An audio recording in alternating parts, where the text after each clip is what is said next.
అల్లాల వడ్లు అట్లే ఉన్నాయి. కొనటోడు లేడు, కాంట పెట్టేటోడు లేడు, పట్టించుకున్నోడు లేడు. ఇప్పటికే అమ్మిన కాడికి పాపం మిల్లర్లకు అమ్ముకున్నారు. ఇప్పటికే 40-50% అమ్ముకున్నారు. ఆడనో ఈడనో 10% 20% కొన్నారు. కానీ దాన్ని పట్టించుకున్నోడు లేడు. వానలు పడుతున్నాయి, కళ్ళలల్లా వడ్లు కొట్టుకుపోయే పరిస్థితి ఉన్నది. ధాన్యం మొలకలెత్తి రైతు ఆగమై రోడ్డు మీద పడే పరిస్థితి ఉన్నది. అడిగినోడు లేడు, పట్టించుకున్నోడు లేడు. అడుగుదాం ఎవరినన్నా అంటే ఊళ్ళో సర్పంచ్ లేడు, ఎంపీటీసీ దిక్కు లేడు, జెడ్పీటీసీ లేడు, కౌన్సిలర్ లేడు. కాంగ్రెస్ అని పట్టుకుందామంటే కాగడ పెట్టి ఎతికిన వాడు దొరుకుతలేడు. ఏదో బిజీగా ఉన్నారు. ఏడ బిజీగా ఉన్నారు? కాగితాలు పట్టుకొని సెక్రటేరియట్ చుట్టూ గిర్ర గిర్ర గిర్ర తిరుగుతున్నారు. ఏందిరా అంటే ముఖ్యమంత్రి చెప్పిండు, నాకు ఓ పని తెచ్చుకోమన్నాడు, మా మంత్రి చెప్పిండు పని తెచ్చుకోమన్నాడు, 4 పైసలు మిగులుతాయన్నారు.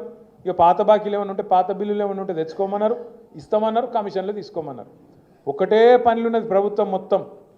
కమిషన్లు కమిషన్లు కమిషన్లు, 20% కమిషన్లు, 30% కమిషన్లు. మొన్న ఒక మంత్రి గారు చెప్పిన మీరు విన్నారు, కొండా సురేఖమ్మ పుణ్యం కట్టుకున్నది. ఆఖరికి ఒక్క మాట మాత్రం నిజం చెప్పింది.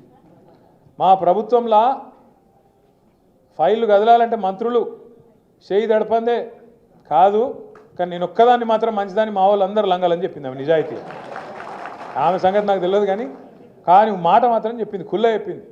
మంత్రులు పైసలు తీసుకుంటారు, ఫైళ్ళు కదలాలంటే నిజాయితీగా చెప్పింది.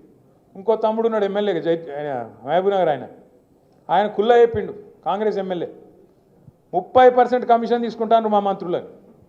ఇక ఆఖరికి కాంట్రాక్టర్లు వచ్చి సెక్రటేరియట్లో ధర్నా పెట్టిండ్రు.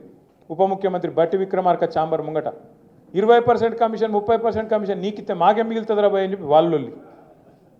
ఇదంతా ఎందుకు చెప్తున్నా అంటే ఇక కమిషన్ల లొల్లి మొత్తం ఊరూరికి పోయింది, గ్రామ గ్రామానికి పోయింది, మనిషి మనిషికి పోయింది. వీళ్ళెంత కుంభకోణాలు ఎంత దోపిడీ చేస్తున్నారో ఈ 16-17 నెలలనే బిల్డర్లను, కాంట్రాక్టర్లను, ఆఖరికి చిన్న చిన్న నాయకులను ఎవ్వని వదలకుండా తాట తీస్తున్నారు, కమిషన్లు తింటున్నారు అనే మాట తెలిసినాక మరి పబ్లిక్ మైండ్ డైవర్ట్ చేయాలి కదా. అందుకే ముఖ్యమంత్రి ఏం చేసిండు, కేసీఆర్ గారికి కమిషన్ నోటీసులు, ఏది కాళేశ్వరం కమిషన్ నోటీసులని నిన్నో కథ. ఇక అది రాగానే మిగతాన్ని మరుగున పడతాయి. కేసీఆర్ అంటే మొన్న ఎట్లుంటుందో వరంగల్లో చూసిరు కదా, మీరు చూసిరు, వచ్చిరు అందరూ.